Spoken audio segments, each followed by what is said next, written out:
All right, let's talk a little history of the Svema 64. So apparently it was the official film stock of the USSR, so back in the day, and it was made in Ukraine.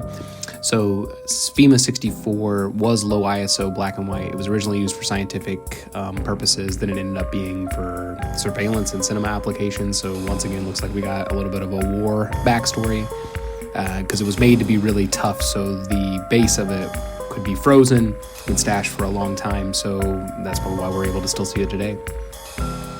Apparently many Soviet filmmakers used it because Western film was banned or too expensive, so this might have been due to different tariff structures and things around different wars where they just couldn't get the film stock in, and but let's check out the prints.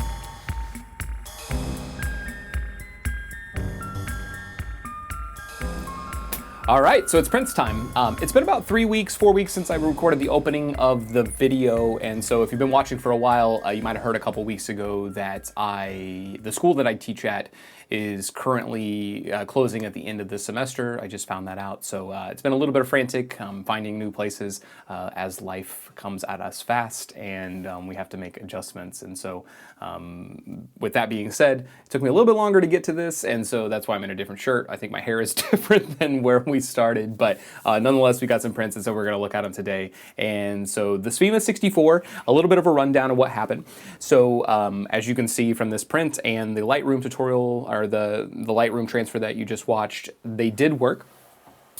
It was originally 64 ISO. It was about almost 4 decades old, so I did one stop per decade. So that got us what, 64, 32, 16, 8. I did these around between 4 and 8 ISO. And I think that worked out pretty well. I also developed it in CineStill's monobath. Before you freak out, I know the monobath gets a really bad rap, and so, but when we're doing these kind of experiments and everything like this, I need to keep things as constant as possible. And so some of these, the chemistry they no longer make. Some of them they say not to do it in that. It's kind of a mixed bag.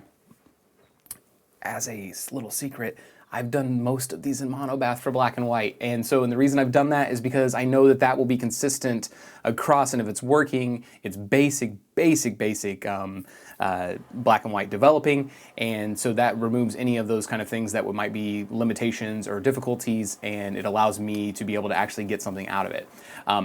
The next couple things that I have, I'm putting a bunch of them together, so there's a whole bag of other things that we're doing. So we got some 620, some 120, things like that, a lot of black and white. I'm going to try to do some of those in stand developing in Rodinal.